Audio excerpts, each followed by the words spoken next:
Google Store or Play Store. You can now use our Jambo radio app on your smart mobile phone or device to contact us and also send us your song request.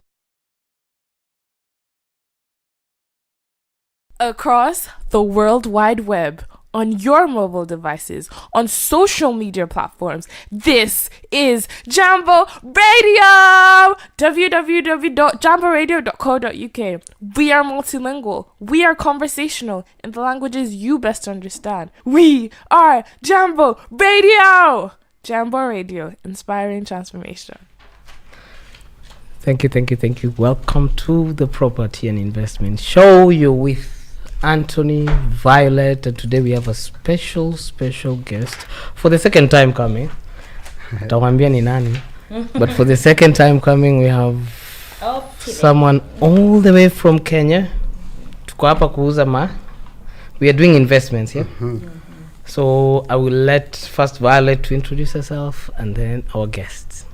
Jambo, hello. My name is Violet.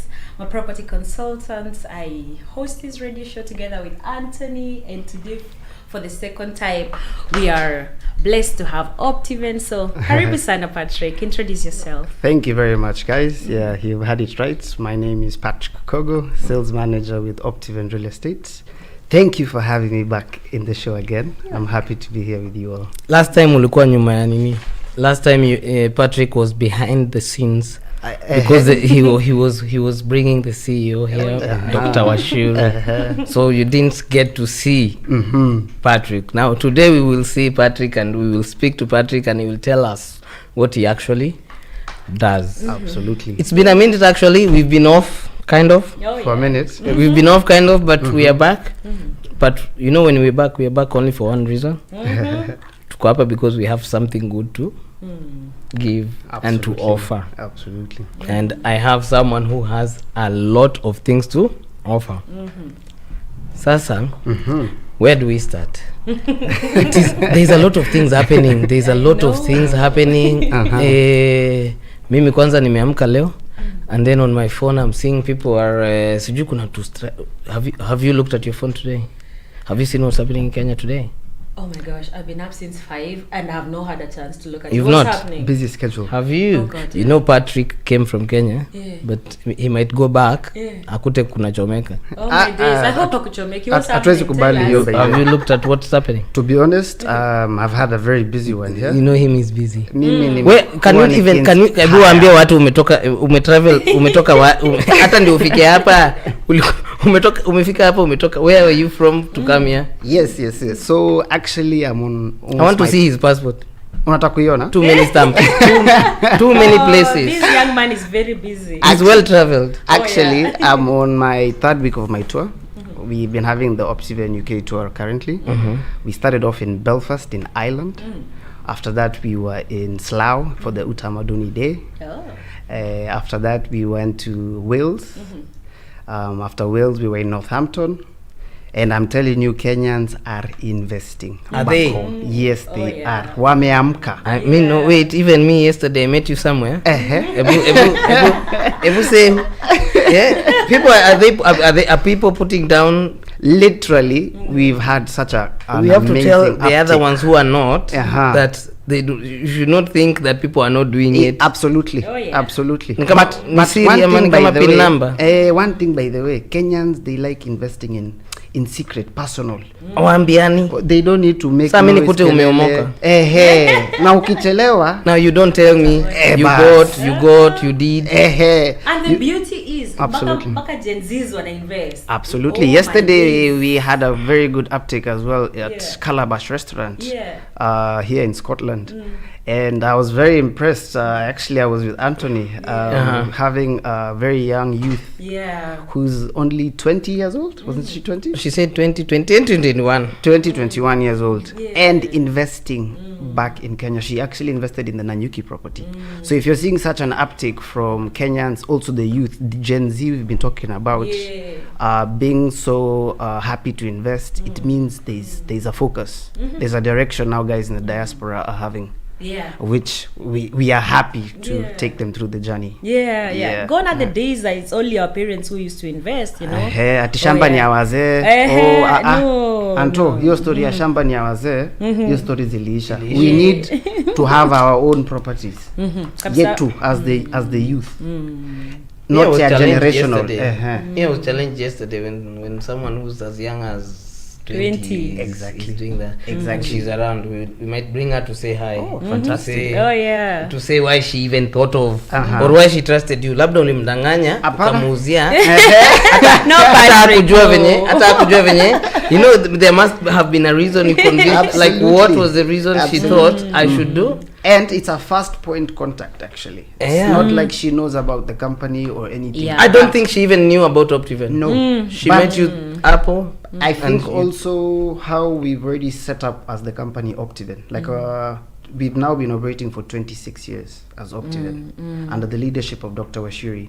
Everything we are doing nowadays is digitalized. You're here in the diaspora, however, you can see access to everything. Virtual tours, you're seeing live maps, you're seeing the portal. So what does that actually mean for an investor when you say you can see everything? You know, people who are in diaspora wanafikiria unabuy and I cannot touch it, I cannot see it. So when you say you can, so Optiven actually has a platform where I can go and see what I bought and go to it. Exactly. Like the girl who bought it yesterday, she saw everything live. She already saw it. She saw everything live virtually. We have virtual tours of our properties. All right. We need to remember we've entered the tech generation now. I'm scared of AI already. It's coming to take over. However, you're using it for the better. You have to adapt to. But maybe you see with the AI, Pia, the people of mashambas might put an AI kashamba. Tumanza kuogopa pia sisi. Yes, ndio. Because people might fake the AI kashamba. Kuta ulinunua hewa, you bought nothing. But the beauty about Optiven, they've been there for 26 years. 26 and then by the time you're Kenyan and you're in the diaspora, you definitely have family back at home. So at the end of the day, even if you put down a down payment, I'm so sure you have family at home. Exactly. Just send them, go see. You know, Patrick is going home soon. So telling and you give them tours. Give them tours. You take them. Ukifika tu Kenya hivi. Usually take them. You just need to tell us available on this date and we organize for you free transport. We take you all the way to the property wherever it is, whether it's in the Vipingo property, one of our best selling, Nanyuki, Konza, Nakuru, Ngong. All you need to do once you've invested, even while you're here in the diaspora, it's very easy for us to organize for a representative who's back in Kenya. All you need to tell me is, Patrick, I'm interested in this land in Ngong, or I'm interested in this property in Vipingo. All we would need to do is you tell us a date. If you have a trustworthy representative, we organize for you guys everything. They are taken to the site. They give you live videos wakiwa kwa shamba. Waone kitu live and direct. However, if you don't have a trusted representative back home, for us, we have live videos. We do live videos almost every day. If you check our pages on Dr. Washiri's page on Facebook, if you check on our Optiven Limited pages, every single few days, 2-3 days, in a week we have 3 lives. All right. At different properties, taking clients to go and see what is this we are talking about. Because for us, we don't just sell land, we are selling value. When I'm talking about value is we buy a large chunk of land, subdivide it, add value to it. Adding value, we're referring to the social amenities you would need in place. You're here in the diaspora, you don't have connections at home, kwenda kutafuta maji, stima, security, kuvuruta maji na mastima na makable. You guys don't have that time. You don't have the connections for all of that. So you would rather a company that can do for you all of that. So that's what we offer at Optiven. Alafu, if there's something my mom ever taught me, if you buy land, it must have a title deed. You know of all these cons. So your land, does it have title deeds? One important thing you always need to remember is there's something we call due diligence prior to you buying and investing in a property. Due diligence is ensuring that, okay, you've identified this piece of land. It's in the Vipingo property, Ocean View Ridge, for example, in Vipingo by Optiven.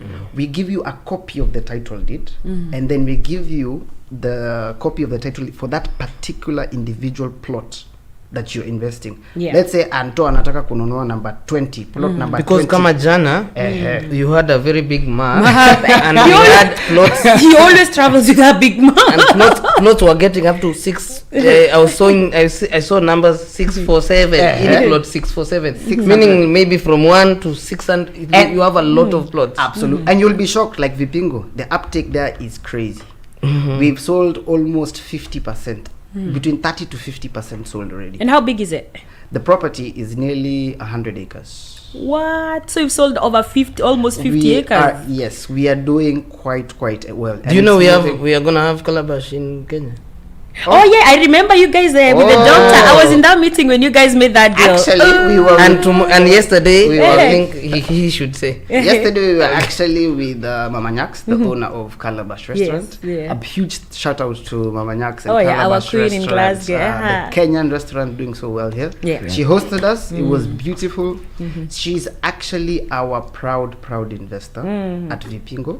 I hosted her myself earlier on this year, 3 months ago. Yeah, she had gone to Kenya, and she called when she was in Kenya, and she told me, Where am I? Tony, Well, do you know where I I'm am? coming with them, and I'm with them, and I've confirmed my plot. Oh, yes. So she actually invested virtually akiwa huko. Yes, I Yeah, she remember. was Last time. Yeah. When I was here with the CEO. Yeah. She knows the company, so she's like, oh, why not? Which was the plot? We took her through everything. She was happy with what she saw. Yeah. She was happy with the explanation and everything, and she knows the company.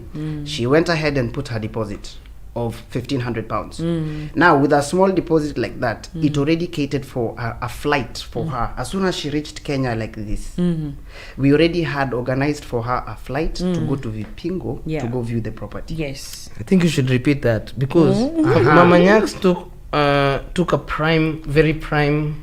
Yes. Whatever Mama Nyaks bought is a prime place. Yeah, it's called Vipingo Prime. The Her 5-star deposit section. was only And Vipingo Prime. 1,500 pounds. and 1,500 still got her, you guys, to Get to her. fly her, pick her yeah. up from the airport. We took her to the property. We flew her. Yeah. She actually combined like a small holiday in Oh, between as I well, know, as trust she was Mama going Nyaks, to go yeah. for the investment. Yeah. She saw the property. She was so happy.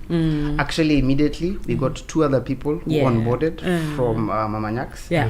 They were like, why should I be left out? I Yeah. want next to hers. Choose right next to hers. Yeah. And Mama Nyaks actually is going to be having potentially, God willing, Calabash Vipingo edition. That's why I So said when we retire, we might tuko bado become- Calabash. Babadiko Calabash representing the Calabash Kenyan in Scotland. And- Calabash, Kenya. And an important point, Vipingo is situated wapi? It's next to White Sands Yes, so in Mombasa. absolutely. Ah. So that is actually our best-selling property Yeah. currently. It's a property that is only around 25 minutes from Sarova White Sands, Nyali Center. The people who know Nyali Center, Yeah. the famous Nyali Center Yeah. in North Coast. Yeah. For the people who don't know, White Sands is where I have not ever afforded to be. So next to it, Lipo means wakubwa. that it is a very, very prime. Absolutely. I have never, even right now when I go home, that's the place. If you're I saying have- you've never, I have. you have, Oh yeah, I know. but you know you should know But people. Can I unfortunately break your heart kidogo? Aw. Ilienda Unfortunately. chini. No, happened? it's doing very well. That's I'm not how talking about the brand. Brand iko sawa. Oh, the White Sands brand is Eh, however, may I ask you a question? Yeah. How talking about price? Yeah. How was your pocket after That- you finished your stay at Sarova White Sands? Do you know something funny? The culture I've learned from the native Caucasian people in Scotland or in the UK, Okay. they value holidays, they value moments. Yes. So I've always been kujenga kununua shamba, you know, that kind of thing. But then when you do that, I'm like, you know what? I actually really Treat enjoyed this yourself. experience. Enjoy your money. Yeah, I Treat enjoy, yourself. yeah, it was a really good experience for love me that. and my family. I love I really that. enjoyed. Do you know, for the first time I was telling my friend Kadzo, like, I really hate Mombasa because every time I go, you're like in hot places. But this time I went to out, I'm like, oh my You god, went to a this cool is nice. place. It's cool. Higher now. So I like Vipingo, what you're saying. I yeah. like what you're saying, Violet. However, why not have the same value for Have money? your own house next to the However, White instead Sands. of paying, maybe you paid A around lot. 50,000 per night, ulipata ka bedroom ka 10 by 10. 50,000 per night. Anto na ilikuwa 10 by 10 feet, 10 feet by 10 feet. Hiyo ni ka room. Watu wana pesa. Ka room peke yake. Yeah. However, you do that times 2 or times 3 in a year, you'll Yeah. find you've spent almost 500,000 It's a Kenya lot. shillings Yeah. on holiday. I am not disputing the holiday aspect. Yeah. However, Yeah. Because if you say, you said, Mama Nyax yes. deposited 1.5 to book something. Yes. So if Violet used 50k per night for a week, we are talking the same money. For 3 rooms, by the way. And now do that same amount times 3 again now per night. That same money, I think ungekuwa umeshafikisha deposit threshold ya Vipingo. Kabisa, yeah. A property in Vipingo, which is going, the cheapest going for 1.995 million. Now, with that money, you multiply that in 5 years, going on holiday. Yeah. I absolutely love the holiday aspect. Yeah. However, let's put that money in a property that in 10 years, you will have built your own place. Now the difference, Violet and Anthony, main difference is, when you're going on holiday in Kenya, there's no more hotels. Unenda kwako. Oh yeah, definitely. Now that money you've been using for 5 years, put it in the property, you acquire the property, fully gated community, with ocean views, only 4.5 kilometers to the beach. Yeah. And see, I can put my Airbnb there. Now that is where I was leading to. Now that same money you've been using, well, instead of going to Sarova White Sands, which I know you loved it and you deserved it, it's You're making me rethink my life choices. That is the most important. But for enjoy. Yeah. We can be tactical with the holiday aspect. 100%. I get what you're saying. Put the money in 100%. Vipingo. Yeah. 10 years. You can balance both. Yeah. 10 But years. can I ask a question? Yes, is absolutely. there in all, even in these places we are talking about, are there people who you actually can say, like we were saying, Mama Nyax bought, someone has bought. Are there people who actually have put those, have bought, built, put Airbnb, and they're getting And money, it's operating. and they're in maybe they're in, you came from where before you came Northern to Ireland. I've been in Slough. I've been. mtu ametembea passport yake nakwambia imejaa. So, and at some point we'll look at your diary where you're going next. Yeah. Do you know someone mwenye mimi wewe unajua hivi personally, like how you know me? Do you know someone mwenye aliweka na akona Airbnb na kanampea pesa analipa huku? Now also one thing you guys need to keep in mind, the property is only around 7-8 months old. Oh, this one Vipingo. But the other ones that you've had, we have had at Na mshauza 50 acres. at Amani. You know what I was saying. Things are flying. The brand, 26 years of experience, It's is not a joke. joke. I know. So actually, the Vipingo we are talking about, it's cheap. Before we started the value addition, it was going for 1.75 million for the same 50 by 100. Tukapiga there's some value additions. We did the gate. We've done the internal roads. We've done the second entrance gate and perimeter wall tumeanza. As soon as we started doing that, the value shot up by 200,000. So anybody who had actually invested prior to the value addition startup has already made an increment, an appreciation of 200,000 Kenya shillings. Kimchezo tu. Hivyo tu. Kimchezo, 200,000 has appreciated. Yeah. And trust me, that same 50 by 100 will go all the way to 5-10 million. Oh, I Mark know. my words. Oh yeah, I have no doubt. I don't know if you, Anto, do you know our property in Amani Ridge, next to Tattoo City? you yourself. Yes, by Optiven. Yeah, I know of it. Yeah. You know of it. Yes. A few years back, we were selling it at the same price. Yeah. 2 million for Sahi. 50 by 100. Yeah. Sahi non-affordable. Sahi kuna wengine walinunua hawakufanya hata kitu nayo. Yeah. Right now they can resell the same 50 by 100 alinunua for around 10 to 15 million Kenya shillings. And then there's something Daktari said last time. Yeah. You have a database. Hata nikiwa tu hapa, Yes. naweza kuambia pato ni aje sell my land and you'll find the We clients. can organize for that as well. So you see you're At a getting commission. hiyo tutaongea kando. That one will Mimi I'm kwanza saying for you. mimi kwanza nangoja commission yangu. Lakini there's another thing. Yes. There's another thing. Sawa. The Gen Z you bought yesterday. Absolutely. Alibai. Shout out to her, by the way. Yeah. She did. I want her to come and say hi. But si amebai. Yeah. Yeah. Can you take us through the process? So Sahi, she doesn't have anything. She just met you. Yeah. She did a payment. Absolutely. And then now from here, take us through. Now where does she get to the point where she says, ndio hii niko na title. plot ama niko na ploti, niko and na then ploti. how do I feel I have a ploti So, and I can go to actually, Kenya and I have it? Actually, hakutoka bila kitu yesterday. Yeah. Aya. What happened yesterday?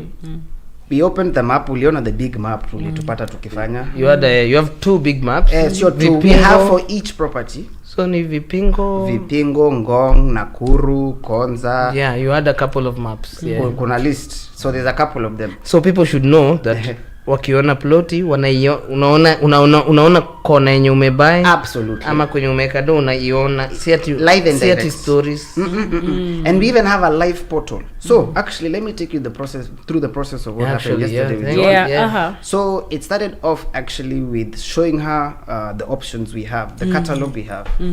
She looked at the options, looked at her budget, because we have properties starting all the way from 249,000. Yeah. That one we are encouraging for the youth. Yeah. Now, once she identified a property she was happy and suitable with, budget-wise and in terms of her vision, her end goal, which was Nanyuki. All I had to do, I showed her a video, I showed her what the developments that are happening there. There's videos all over on YouTube, there's videos everywhere. She saw live and direct what's happening on the ground. All we had to do was open a live portal. We have a live portal online on our website. If you go on each property, if you scroll to the bottom, there's somewhere there written live subdivision map. Now, when you click on the live subdivision map, it's a portal. That portal, you will see whatever is available. Sai tukiongea. I have my so itaenda imeenda. So actually there's 3 colors you will see on the portal online on the subdivision map. Okay. The 3 colors are red, meaning sold, imeuzwa. Usiangalie. This one is bought. Akona title did huyo. We have yellow, meaning the property is reserved. Yeah. Reserved. Now, actually, our amazing youth investor from yesterday, her property turned yellow as soon as she did her payment. Yeah. Meaning my colleague who is in USA, I have a team in the USA. We have they cannot sell it because it has already turned yellow. Keep in mind, Daktari has 600 staff under him. Go yes. I've been to your office. Yo. Offices. Sorry. Been to your HQ. Sorry. You guys are making me feel bad. I've not gone to. I'll come. Come, we'll take you for lunch. 21 Mambo live and direct. I know. So once you check the portal, you'll see you've identified a suitable one. Once you've seen it's green in color, that means the property is available. Yeah. So I opened for her the subdivision map. We saw the portal. We identified a suitable one because she saw the whole map. You see here is the Barabara main road Ndohi. You see the property. This is a corner plot. This one is free. The map also shows you the price and the actual size. Yeah. 50 by 100 up to 5 acre blocks. So we went ahead and identified a suitable one for her. She did a small payment of £600 just to reserve the property. Yesterday? Yes, yesterday. When £600 later, a small payment. Small payment. Small payment. She did a small. Yeah. I'm shocked now. Sababu hiyo ni a few hours. Hiyo ni hourly rate yenu mnachezanga vizuri here in the UK. But one thing you need to keep in mind, hiyo pesa it has weight only when you send it back to the Kenya. Uzito iko hapa, iko home. So send the money back to Kenya. Iko na uzito. Wachana na pesa yenye imekaa hapa. So she did a small payment of £600. We inputted her data into the portal. The portal picked up her name, her email and everything. Within a few minutes, she sent me the transaction code. I just had to upload that on the portal. As soon as I uploaded, the property was locked off for her, reserved. And after that, she got an official receipt, hapo, from the accounts team. Thereafter, she actually got her online offer letter. Yeah. Now she's already good. You are asking me what does she walk away? Akona nini to prove? What did I do? Where is my parcel of land? And how much is it? What have I paid? Which is the particular plot and everything. So she saw all of that. I was happy with it. She saw the offer letter. She filled it in. The offer letter, she will pick your payment plan. You have 3 months. You can do 6 months. It's up to you. Yeah. After that, there'll be a sale agreement that will be shared by the sales team, by the legal team. Now, the sale agreement is now where that's the official document now binding the two parties. Yeah. And from there, ni kulipa mdogo. And you can have the sales agreement looked by your people, your lawyers. Please do. We are happy. It's very important. And for people like me, we don't buy everyday land. Sasa we have sales agreement. We have you have so offer letter first. Mimi where do you know there's people like me when wanasemanga shamba ni nini title. Sisi tunangojanga tu when we'll get that kawan The title. taza ka stamp thingy and we say now seal. I have a by easy after all this process by what time is the like By your someone last who's payments. here by your last payment is that when You get the and then it will be sent to you. Actually, I have around 15 to 17 title deeds that With I've you. come with. Takupiga ngeta. Wait, this is Clients. Glasgow. Clients. For Glasgow, it's around 8 Yeah. title deeds. for So Glasgow. people should know that people are buying land and then they Na nyinyi uko hapo tu umekaa hapo mnaangalia. unasema tu Unasema hey Kenya huu. ama ati ama hao wanauzanga shamba pia. Yeah. Kuja ununue shamba. Guys, stay woke. Things are happening. Vitu zinafanyika. Watu People are wananunua empowering. shamba. Guys are empowering. And you see how young they are now we are going. How old was that?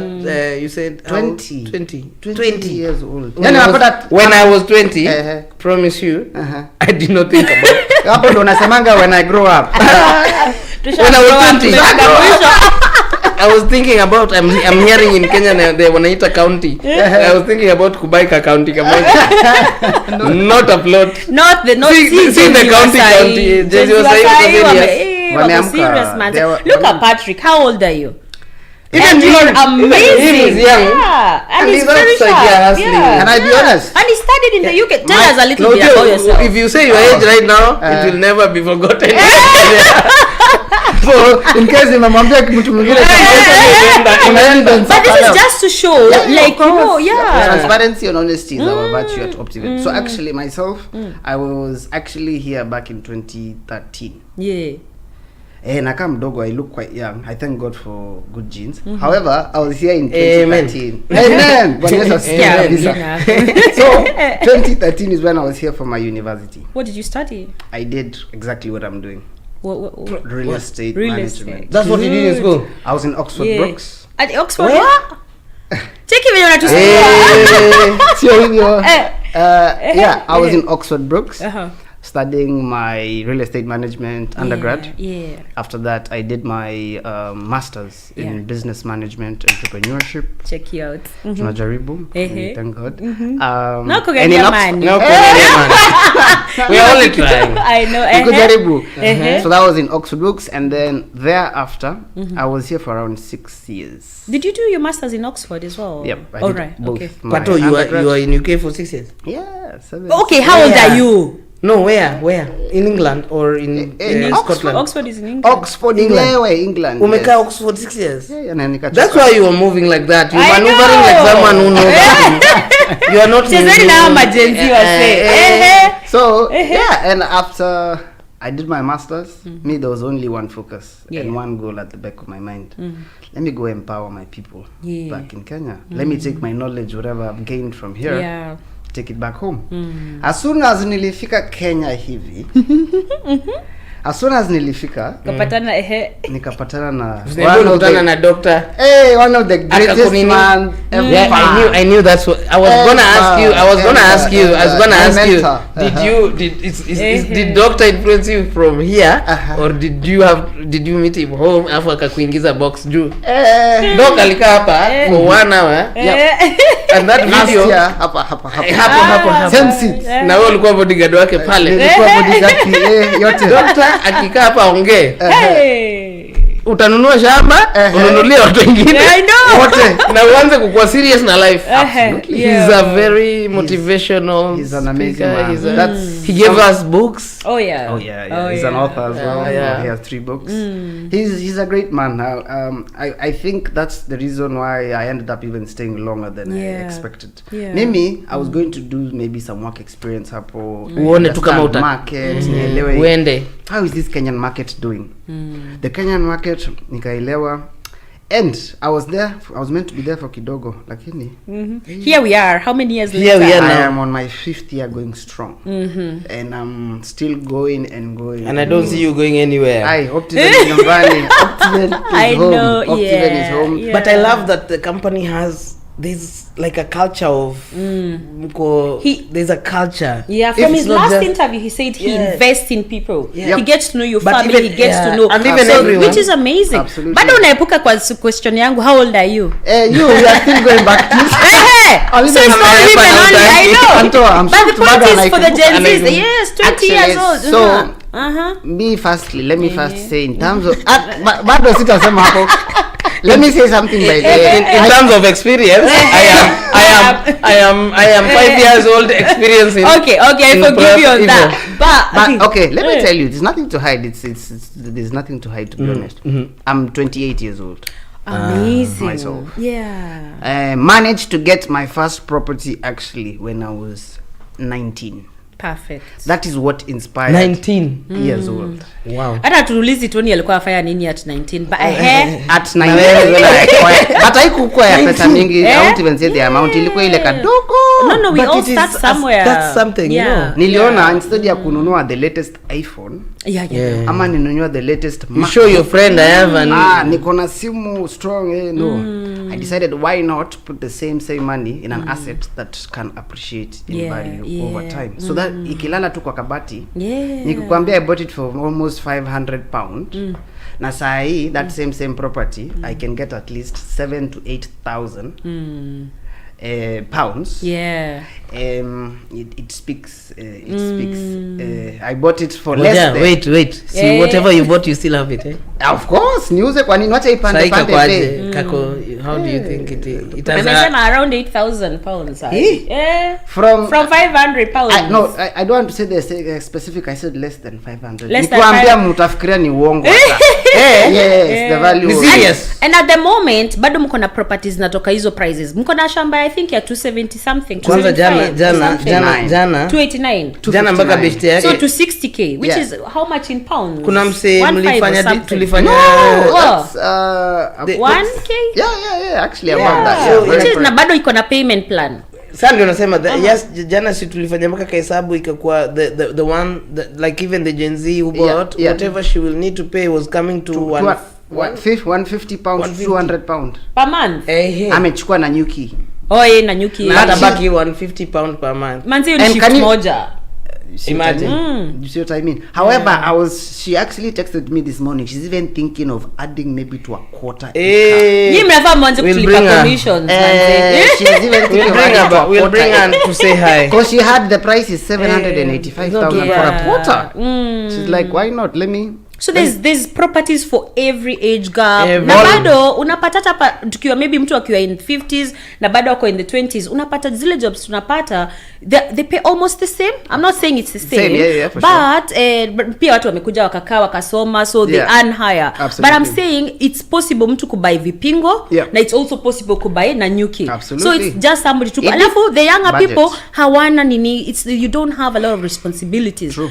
So you don't have before you get those responsibilities. And even yesterday I was really trying to encourage because also there's very very many new students coming and they are doing their shifts. They're thinking ati hawezi they fanya nini investment. As they do their sherehe, they can still do some, put some money on the side. Kaso ka 150 na labda utakuwa ulienda ukakula kanya ama ulibai unajua sasa hii watu wanabai vitu kwa Temu, unanunua tu dress online, find yourself spending money on things that are na hii ukibai utarudi kwenyu na utaipata iko hapo ni yako. And that title deed as it lies in your cupboard at home, it is gaining value 100%. And if you buy a cloth, the nguo ama the car hata gari, unajua huku gari it's a liability.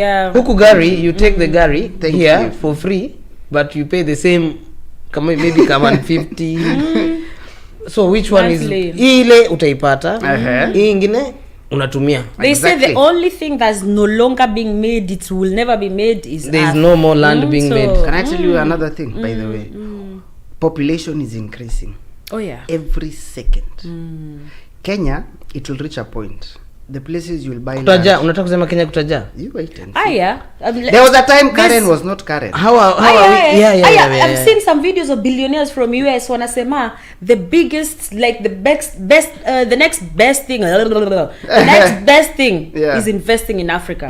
So mbona sisi wa Africa tusi-invest back at home? Yeah, like you that know, we point. had a lady here on this show.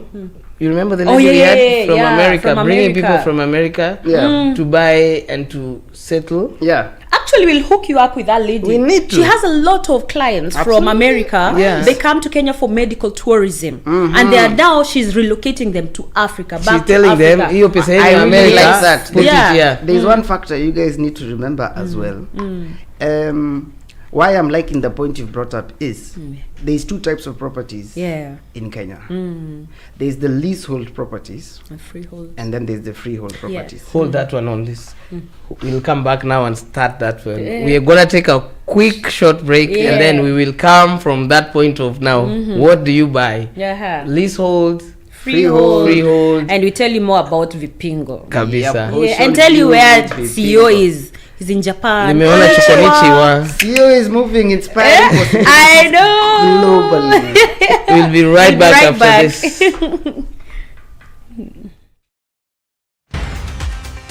You are listening to Jambo Radio across Scotland. This is Jambo Radio News.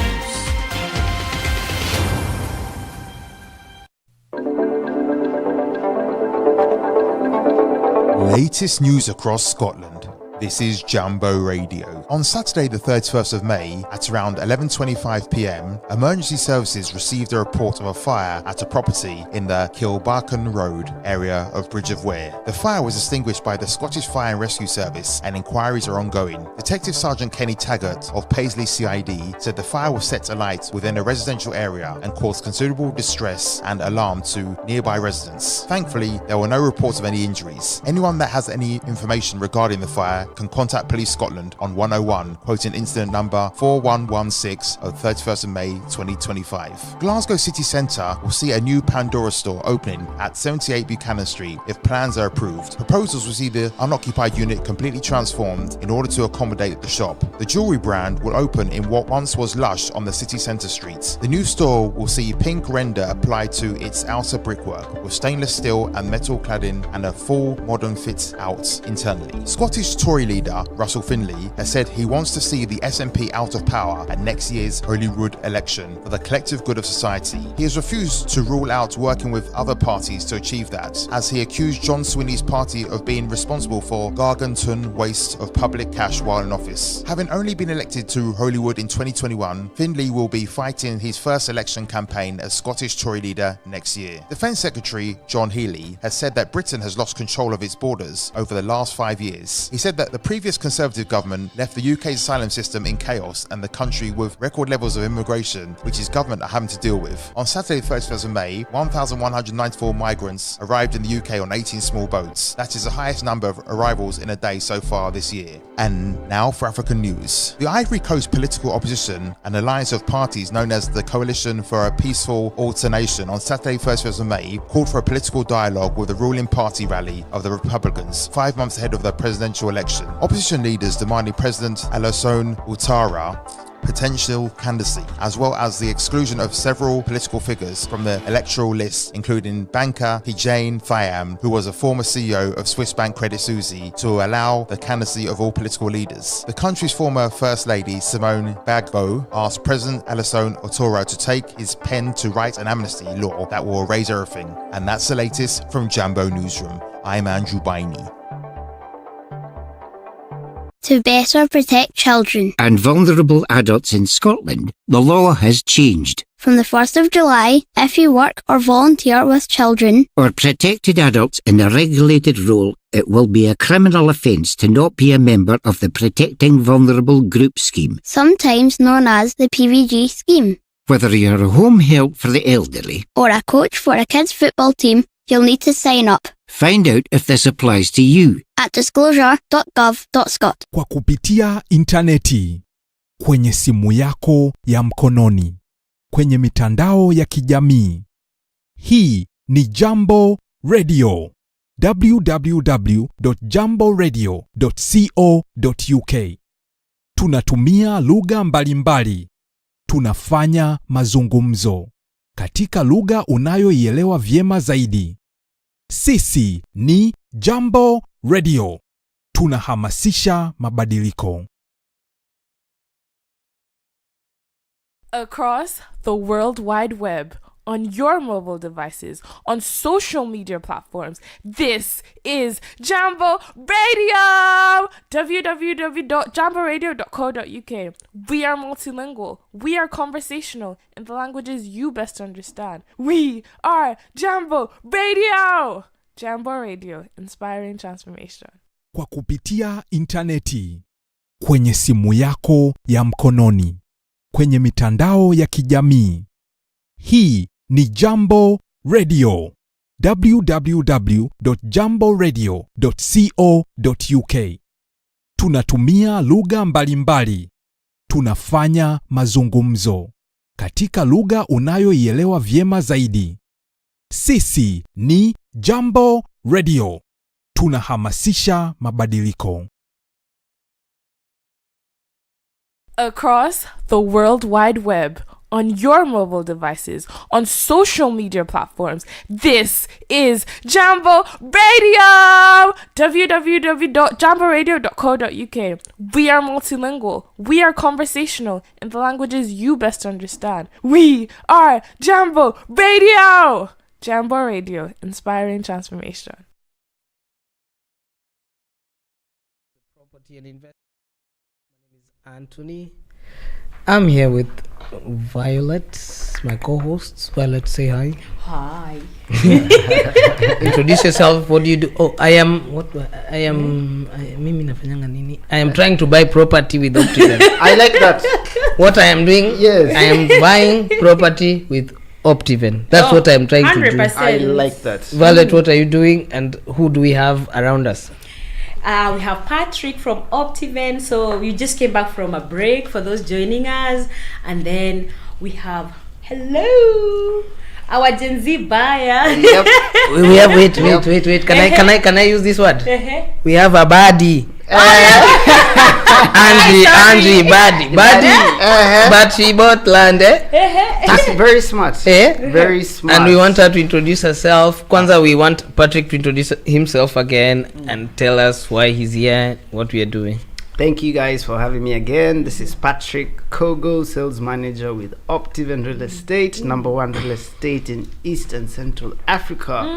Yes, we are here to inspire possibilities. 100%. And we have been empowering Kenyans across UK for the past 3 weeks. Let's keep saying amen. Amen. True. Yeah, so I'm happy to be on the show. Oh yeah. Yeah. Karibu Patrick. And Patrick, now now Patrick, this one I will leave for you. I was the radio host. Now this is your guest. Yes. Patrick, who's on your left and why are they there? So on my left, I have the amazing Joanne. And there. Yeah, there she is. This is our Gen Z investor. Correct your Angie. Buddy. I wish I could have told my producer to put just to introduce her with Angie Buddy. And who is she? And she can take it further from there. Can you imagine? This is an amazing youth I met yesterday at Calabash restaurant. And I'm so happy, so happy to tell you guys that she's actually an investor with Optiven. A proud investor. You inahitaji hata makofi na I like Gen Z's. You're saying she's an investor and then she's doing this. She's doing like that. I don't like So yes. She actually invested. Sorry, she's the one we were talking earlier about. We were biting her, but now she's here. Now she can say for herself. I'm happy that she's actually here to give her opinion on how everything went down yesterday. Can she introduce herself? Aseme kwanza hata jina yake, tumjue, anaitwa nani? Mambo Angie Buddy. Hello. Niaje? You're good. Okay. We are hearing you are a serial investor now. Yeah, Madam Landlady. By the way, you know, if you buy land in UK, you're called a lady. So, Lady Angie. Hata hajasema jina yake ndio tumpe sasa. Aseme tumpe lady. So lady Jojo. Yeah. Lady Jojo. Yeah. Introduce yourself. What's your name? So my name is Joan Wanjiro.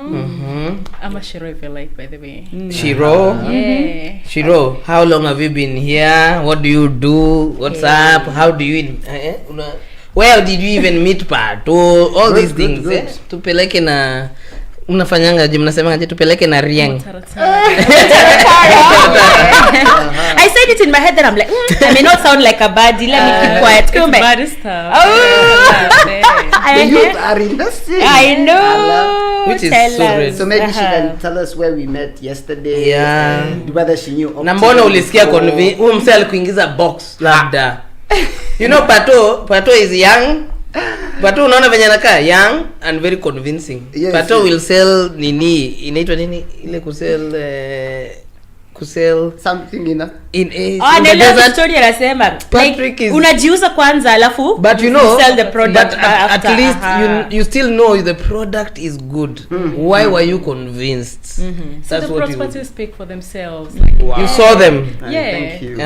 He was telling us he showed you even videos. Literally, yeah. The quality, man. And say what I love the most about it, the Optiven homes, the whole idea of it, I was like, man, that is good. Imagine unajenga tu umeketi tu like, and you know something else I love about it, the Optiven lands, like billets at the home part of it, like me for like mechanic jua land manze unanunua unajiacha ukiwa broke like that but sasa with them like you can have a life na bado uko na shamba like that. So I think she's referring to the flexibility of the payment plans, which is very so key. You can still have your life. Very, very key. This is us translating from Buddy to English. Buddy amesema I can still have a life and still buy the property at the same time. See ati nitasota buy land. True. Are you in university? Maybe you can tell the rest for them to know. Are you in uni? Are you working? I do nursing. Oh, are you? Yeah. Check you out. She's doing nothing. Yeah. Well, you're in what university? University of the West of Scotland. UWS. In Paisley. In Paisley. What year are you in? I'm in second. Are you hearing? How is it? A second year student in university is investing in property back home. Maybe she can tell us maybe even her age, because people might not believe what is Gen Z and what is youth. Pato wewe unaweza tuambia we need to encourage people. By the way, that's true. It's just to encourage people. Can you tell us unaweza tupea age range hapo, you know? I know ladies don't like saying. I can guess. Let me guess. Let's guess. What say? Let's guess. Angie Badi. Jojo. Me, I'm guessing 20s. 21 always figure 25 ati how old? 20 hata amesema miaka ni 20 miaka ni 20 yani somebody amepata ID 2 years ago na wewe una shamba ameinvest tayari na wewe una shamba mahali she's here in diaspora amekuja juzi however she has seen the need to invest back home rather than having money sat here and going for sherehe. And there's there's a sacrifice she's making for her to be able to. And if you're a student in the UK, you're only given 20 hours to work per week. So you have a restriction of even your income, of your but income. She's still finding. And she's done it. And from our first session, she even mentioned she wants to add another size. Yeah, guys, this thing is doable. And another thing you need to think about, all she's going to do is sacrifice the maybe kasherea. She told me, Patrick, by the way, I've just been going out, maybe go meet friends. Your pesa inaenda down the drain. You go I'm not refusing sherehe. She's like, sherehe. I told her, yes, sherehe. She's a youth, she's in university. She needs to enjoy the experience. Sherehe. So it's brilliant that she can sacrifice. She told me I'll sacrifice 2-3 nights now in a month rather than going out to the club and buying booze and chilling with my friends, I'll sacrifice your pesa tuweke kwa shamba. I'll go out maybe once a month instead, which is genius. I was like, that is fantastic. I wish you know some people are on radio, so I wish you could see Buddy akifanya Buddy anasema akili mtu wangu. Exactly. Now before we went on a break, there's a thing we left you on a cliffhanger. Yep. Where we said kuna leasehold na freehold. I think and before we get there, sorry Tony and Kogo, I'm thinking, you see these properties is just Angie's in school with Nigerians, Ghanaians. Now that's where we're gonna get to freehold and leasehold. Absolutely. Yeah? So can foreigners own this land in Kenya? Perfect. That's a very good question, and that's what I was telling you. Once you brought the question up prior to the break, we were talking about how somebody has brought investors from US, America, all the way to Kenya. Now that's what brought the topic of freehold and leasehold. So to answer your question, what does that even mean? Freehold properties are properties that are generational. And you're finding your grandmother's nani has gone from their name to you. That is what we are calling freehold property. So freehold property is forever. 999 No, forever. Hainanga it doesn't have a duration. Acha niongeze kaswali kazuri hapa. Gen Z amebuy freehold ama leasehold? She bought freehold. She bought the property in Nanyuki. So her kids will still get will remember great grandma Jojo. Can you imagine at her age? Can you imagine? She'll be telling her great grandchildren. Aka kashaba nilikanunua nikiwa huko Scotland na Patrick nikiwa shule na Patrick daniuzia. Akaniuzia wewe wa Optiven. Na Calabash restaurant. Alikuja Calabash and I ended up investing in the property. So you're seeing that is something generational. So freehold is another factor. Is freehold is strictly for Kenyans only. That's what Kenyans. If you're not a Kenyan citizen, unfortunately you cannot invest in the property. What if I'm married to a Kenyan or something? Hapo uko sawa, uko tick, umeingia box. So if I have my jungu here. Yes. Because me, I want to. I'm trying to get. As long as the paper, I want to get paper. I'm trying to get one. I'm trying to get one. So, is it only me who will buy, or if it's a girl, is she gonna get the same? Now, automatically, due to the marriage, the legal paperwork that's gonna be happening after we are married, obviously now legal. The marital aspect the status has to come in. That's what now makes her eligible to buy. So she can buy the one. Yes. Watu wanafaa kusikia hapo hiyo part. So kuna wase wengine wako kama hapa hawana Kenyan ID. Na pia kuna story labda nini. Okay, long story short. So but unapata msee labda hana Kenyan ID but akona British whatever, akona British passport.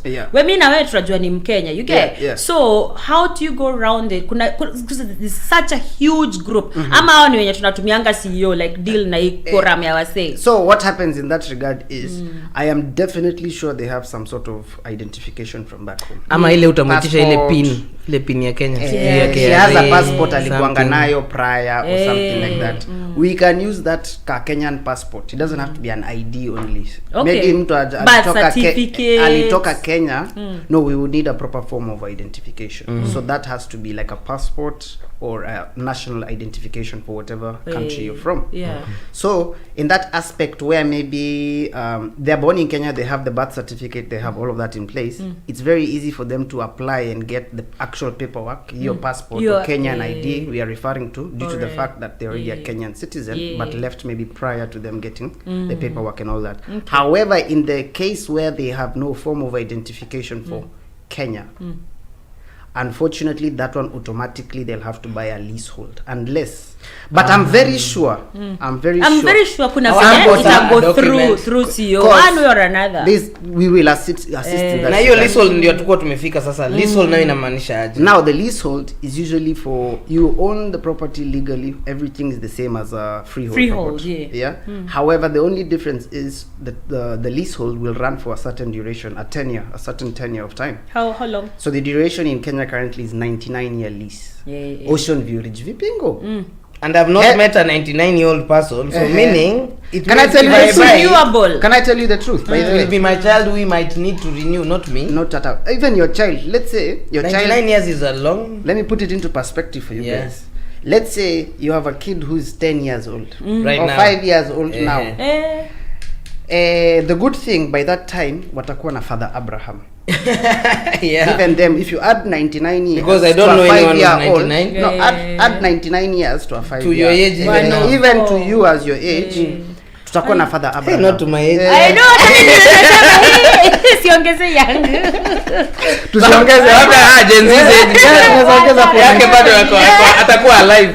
Maybe if you had 99 even atakuwa na vumbi huko. 99 plus 20 pia. Bado ni mingi. Sasa imagine me. So basically what we Umetolewa kwa gidhafu. Ndakuwa kwa Bible. So basically what I'm alluding to is it's something that it's still your kids who will still enjoy, by the way.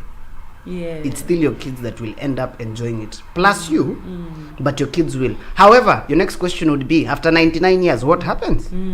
Yeah.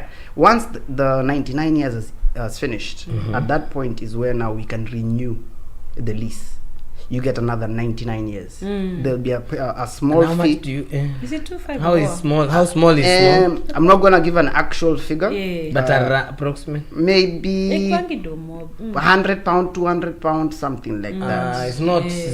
And you get another 99 years after that. So it's something that is still generational. However, And now, will that be done by you guys? Optiven or will still. They will help you to do Still it. can You don't assist- need to. Can still assist with the renewal. Me and you may be gone, all of us, but Optiven will We'll tell you. I will leave the Dr. message. Washuri has a Tell legacy. Dr. Washuri you need to renew my list, and then you can die in peace. So Because the you tell lease- your child, it's because it will not be you to renew that list. Yeah. After 99 years, it's not you. No. So if it is your land, you are going to tell someone. Just know, you Optiven is there. still handling. Just talk to them about that. Natumia hii land. video Lili nimwambie you in Yeah, 9 years. Lili is a daughter. Lili is a daughter. Sasa uambie your daughter akuja angalia hii video ya Jambo Radio ya with Patrick Kogo, then she'll see all This is this. going to her email. Very good. Yeah, So we have like 5 minutes, and I want to delve in some things. I want to Absolutely. know what is Vipingo, what you actually have that is prime that you've brought us right now in front of us. Yep. I saw you with some Titles. title deeds. Ziko. Na Wachuri, Dr. Wachuri is somewhere. Yes. Tuambie kwa nini hata ako Japan.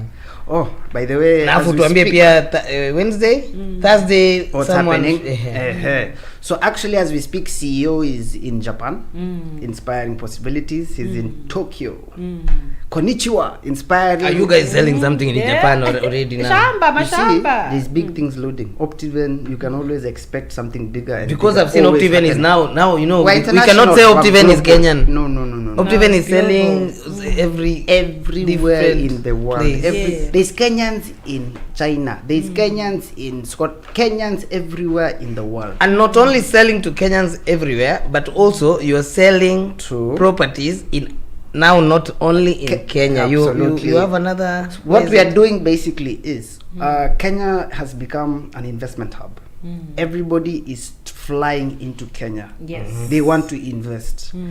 Why even Daktari is there is also going to create new networks in Japan. We have the Kenyan community there, but leave alone only the Kenyan community. Yeah. We also have the international big investors.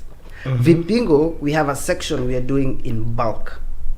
When I say bulk, we have zone 1. Zone 1 is the ocean view, the normal, the 4-star section. Yeah. We have zone 2, which is the 5-star platinum section. And then we have zone 3, which is the bulk. Now the bulk, we are selling it to investors who want to buy in bulk and invest in Kenya, and then maybe do holiday homes, do ready-made houses, and rent them out. We actually have a huge investor from Burundi who has taken a 100-acre block. He's due to the property being leasehold, he's legally allowed to invest in the property. Yes. So he's taken a 100-acre block. He's gonna be doing ready-made houses. Now think about you umenunua shamba yako hapo, hata hujajenga, you have an investor, an international investor coming from Burundi, ready to put money into that property and make ready-made houses for people international people to come and purchase and start having an investment back in Kenya. So literally he's doing a Adding business value. within your business. Yes. So it's the value they saw. And It's the value and he it saw in being the property. commercial, you can even put up schools because it's 100 acres. It's gonna be schools, Well, hospital. it's a whole gated community. Yeah. Now, Ocean View Ridge Vipingo, I have not actually given proper information on that. Yeah. Ocean View Ridge Vipingo, I was telling you, is only 20 minutes from like Sarova White Sands. Yeah. It's along the Mombasa Malindi dual carriageway. Okay. The dual carriageway is already ongoing. You pass Mtwapa, it's already past Mtwapa, it's coming towards our property. Our property actually touches the dual carriageway that is ongoing. Oh, is it? That means appreciation in value will skyrocket. Oh, 100%. Secondly, the property is surrounded by world-class amenities. Yeah. We have Vipingo airstrip. So unatoka Wilson Airport, you come and land in a Vipingo airstrip from Wilson Airport. You have the 5-star Vipingo golf course. Yes. Where Kina Joho and the who is who go and play golf. You're surrounded by And me, I want to be somewhere where, you know, when you play golf, you just Hapo get ndo connections, network ina grow. hata nilikuwa nikupe connection fulani Very good. nikupe connection fulani sahi. Very good. You Nakuja know Vipingo. this lady is a lady for some group. Very good. Sasa hiyo let me tell you why that Vipingo that can be a very she good. can decide to take a the way you're saying the bulk. she can take the bulk one. Akuje, please. We are happy to on board. Sione vayo hapo tu. Akiambia watu direction ni wanaenda hivyo. Very good, very good. Bless, That's a property. We have 3 sizes we are selling in terms of the zone 1, zone 2. So the 3 sizes we have an 1/8 of an acre. An 1/8 of an acre is going for 1.995 million, which is around 12,000 pounds. Yeah. We have a 1/4 acre starting price going for 3.5 million Kenya shillings. We have half an acre going for a starting price around 7.8 million. Now, that value we're talking about, it includes a lot of the amenities. Yeah. We have a clubhouse on site. I know. Private Calabash. clubhouse. Mama Nyaksa, calabash might become. The new one. We have the perimeter wall in place. We have solar street lights. It's gonna be cabro paved roads. There is a whole gate. Your kids are gonna be safe there. Everyone knows who has come into this estate. Unaandikishwa na security na kupigia saluti. Kusalimia na kuambia ingia. Yes. And kwanza there's 2 gates kwanza. All right. Steamer on site, cabro paved roads. Because I'm telling you, watoto wetu wakitoka hapa kuja like, steamer zimeenda. Unajua wajazoea labda. But hapo tuko sawa. To transformer everything on site. Oh, you have a transformer on site? We are putting all of that in place. And I was telling you, that's amazing. The value addition progress is ongoing. Right now it's cheap. As soon as we start even kiongezeka bad. 100%. Of course. 100%. That value addition costs us a lot of. So where Gen Z bought, she might have bought and the value around it is this now. Yes. But by the time something happens, she will even be surprised that by the time she's finishing university, your place haitakuwa the same place. 100%. Property only appreciates. So your Vipingo, I'm telling you, it's leasehold number 1. So the whole property is leasehold. So even if I'm Kenyan, itakuwa leasehold. Okay. That doesn't change. It doesn't. Okay. That's change. Good. Okay. So leasehold is any nationality. YCOs in Tokyo is these big investors who want to invest in the East African coast region, somewhere where they can enjoy by the beach. Can you imagine you at your property viewing the ocean? You have ocean view from the property. So you have the option of ocean. Campbell come to Mombasa and the run like. But there's a lot of celebrities who come and they don't even say much. They have their going own back places. to my point of a lot of investors from the Western world are investing back in Kenya. Absolutely. So by the time I retire, maybe in another 20 years, oh God, did I just give my age? Yes. Shut up, guys. I want to go to my property where you have the airstrip neza fly from Glasgow. Changalia watoto wangu Glasgow. Sisumbui mtu yote from Glasgow, Mombasa to my whatever to the airstrip you spoke about. Najua hakuna stima itapotea tu. So maisha tu ni venye tumezoea kuna AC nini. And then and we build for you. You build for us? Yep. Kwa hivyo sitaki sina headaches juu ya mafundi sijui nini. Optiven. Now there's Optiven kujenga. Yes, so we offer a 360-degree service. Everything under one roof. So we'll give you free house designs. By the way, huko musikuje mutuwekea apartment na umechukua residential. No. Maximum is 2 floors high. Yeah. Strictly. Ukitaka uchimbe basement, Very please. good. That's what actually clients want to do. Wanataka kuenda basement. Yeah. They go, so you can do 2. Yeah. You can have ground and 1 floor. Stay kuishi place inaitwa ni Mlolongo ama ni wapi flats ni refu zote. Yani you're coming out. Kwetu ni huko.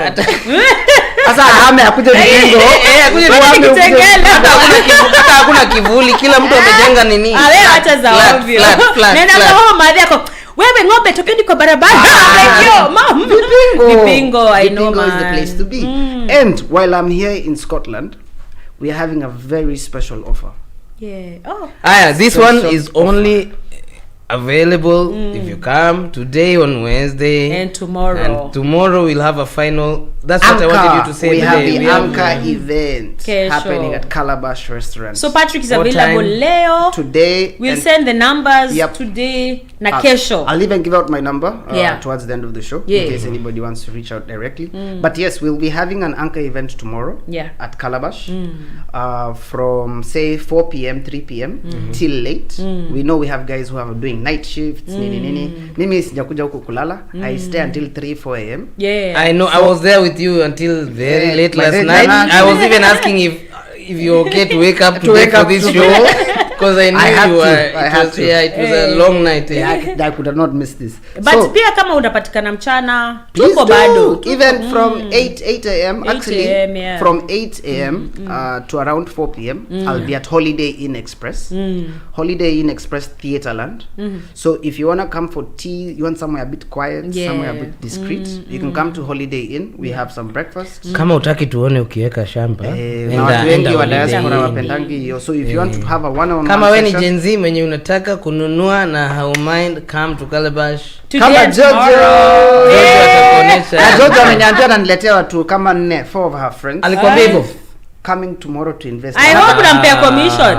Sasa hiyo tunaongea na kitu off camera, hiyo haina shida. Hiyo commission inaingia kwa payment plan. Nasema hivyo ndio huyu. Hata kuruka sasa kuruka. Size kuruka. Hiyo iko online, hiyo kuna evidence. That is why I was recording. I was recording. Unaona sasa, unaona mpaka memes. Alafu pia Vipingo Ridge ama any properties zako optive, there's a payment plan. Flexible. Ngoja mkisikia Patrick akisema 2 point. Si 2 point yote. We don't need the whole lump sum at once. So we know you have other commitments and utapewa kanini. So we can give you some flexibility at least isiku straight. So yes, I'll be at Holiday Inn Express from today. The whole of today I'm available for any meetings. I'll also be at Calabash in the evening. Can I tell you some fantastic news, guys? Tell us, please. Some fantastic news. That's what This evening, I'll be having some clients. Actually, today and tomorrow. I don't know what you guys can I saw see. something and I don't know what that is. I don't know if you guys can see what is that. Ni titles. Lakini zinaonekana ni optive. Fungua title leo kweli. Unataka kuona title. Inaweza kuwa tu ni karatasi. Ni kama marketing. Inaweza kuwa ni anataka anatoa ashike ndo ajue kama ni ukweli ama sio. Sitaweka jina lakini usionyeshe jina. Si uongo hii. Umeiona? Hii ni ukweli. The only thing they need to see ya ukweli ni this is there. Mimi hata and you see inside. Karibu niseme kitu lakini acha niache. Usiseme. Lakini hata mimi nataka kuwa na hizi kadhaa. You possess it. So not only do we collect the money when we're here, Anthony and Violet, we also bring for you the title deeds. Yes. So this evening I'm having a number of clients coming to collect to give their title deeds physically. They invested with us during our last trip. They trusted the company. Yes. And we deliver. Optiven delivers. So I'm here to deliver the title deeds. So come this evening, view it for yourself. Usifikiri story. You'll come and see it and see us issuing the title deeds. The thing is real. Alafu, because I know we are almost wrapping up. So tell us, ukitoka hapa kesho ama kesho kutwa unaenda wapi? So actually my tour is coming to an end, unfortunately no, I think it's not his tour that's coming to an end. His passport is lacking pages. So like I told you, nimetoka Ireland, Scotland. I mean Ireland first in Belfast. I went to Slough for the Otomadoni Day. I've gone to Northampton. I've gone to Stoke City. I've gone to Cardiff in Wales. And all these places you've given them there. And all of those places I was going was to empower more Kenyans and to issue physical title deeds. We don't only collect the cash, you have to bring also for them the title deed here. They trusted you while you are here, so bring for them the title deed while they're here. Now, where I'll be going next, I'm actually flying out from Scotland on Friday. Friday, I have a flight going back to London, Heathrow. London, Heathrow. I'll be going for an event on Saturday. Where? We have 2 events we've sponsored. We have the Kenyans in south of England. Kise. Yes, in Surrey. You even know it? Oh, yeah.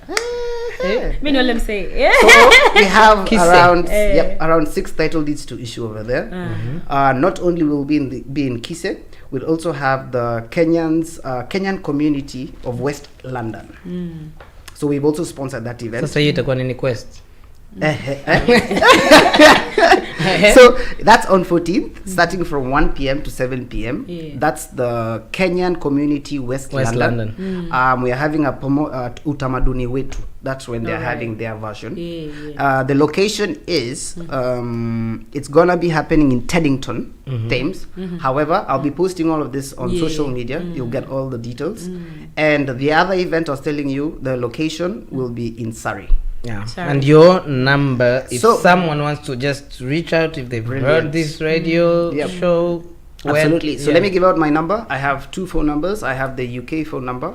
My UK phone number is +44 7300 549 902. I'll say that again, +44 7300 549 902. And you can just shoot me a text, tell me, hi Patrick, I'm here and I'm happy to assist. My Kenyan number as well, in case you want to text me on my Kenyan, what's up? +254 782 337 337. I'll say that again, +254 782 337 337. And ni kama melody yenu, sasa hiyo namba tu unashika tu kwa akili. And Patrick is at whatever you want. Si lazima you invest even today, but Patrick will give you. Yesterday there's other people who came to see Patrick Bipingo, and they were very there's some people who were telling me Jojo in a new key. You know, there's someone I invited to see Patrick, and then they told me I know I won't buy today, but thank you, because I have never even thought whatever Patrick told them made them feel like I needed to know this because it will encourage me, even if it is tomorrow. I will. Interestingly, that was Bella. On that note, she's actually coming this evening. See, the person I'm talking about said that. She texted I me. know they are my friends who came jana. They told some money and she came. I know, sitaki sema majina but najijua kina mababes na mahani. Na pia alikam na best yake from Dubai, and I think she also invested. Those are big ballers flying in from Dubs. They're just coming for nyama choma to relax. I know. And they met Patrick. And they walitoka na lunch. And they came out of their evening for nyama choma with a title, with a property.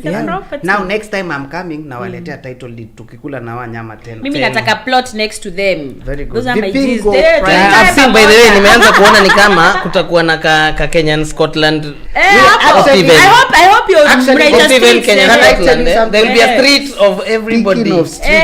We want to allocate for you guys pamoja a section. Wataharibia Imeandikwa. We can even name maybe. That's the whole point. Scotland. Kenyans in Scotland in Kenya Avenue. I know. Because to be honest, we have already at Vic Pingo just yesterday. Peke yake. We had almost 6 clients on boarding. 6 clients on boarding.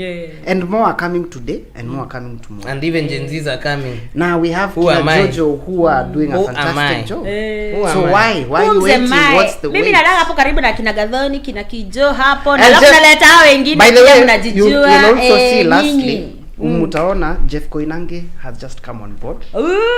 At VP. Oh no, I saw the video. I saw the video. Check the socials. I'll put it we'll out share there. The links as well. We'll share the links. Or you can check my page on Facebook, Patrick K Optiven. Patrick K Star Optiven. You can check that out. So the who is investing there. Why not invest, take a piece? Even though you will hold.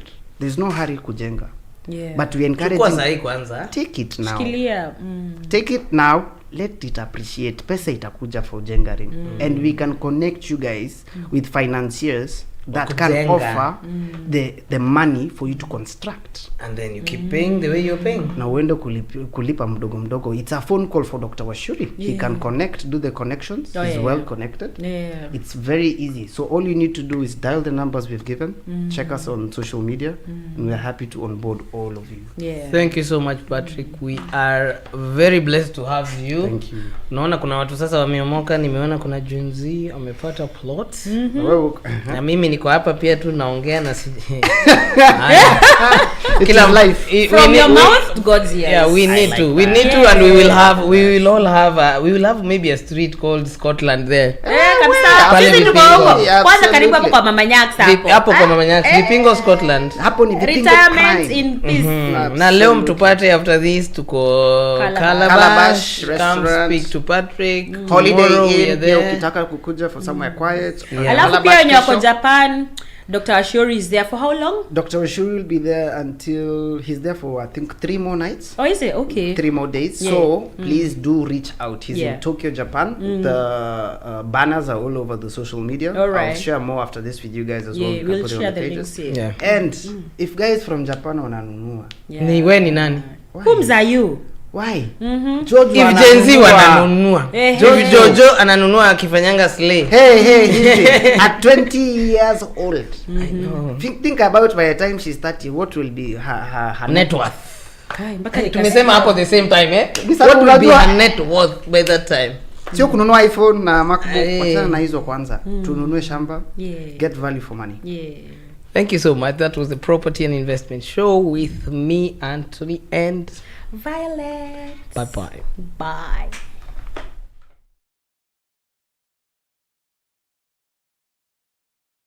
Kwa kupitia interneti, kwenye simu yako ya mkononi, kwenye mitandao ya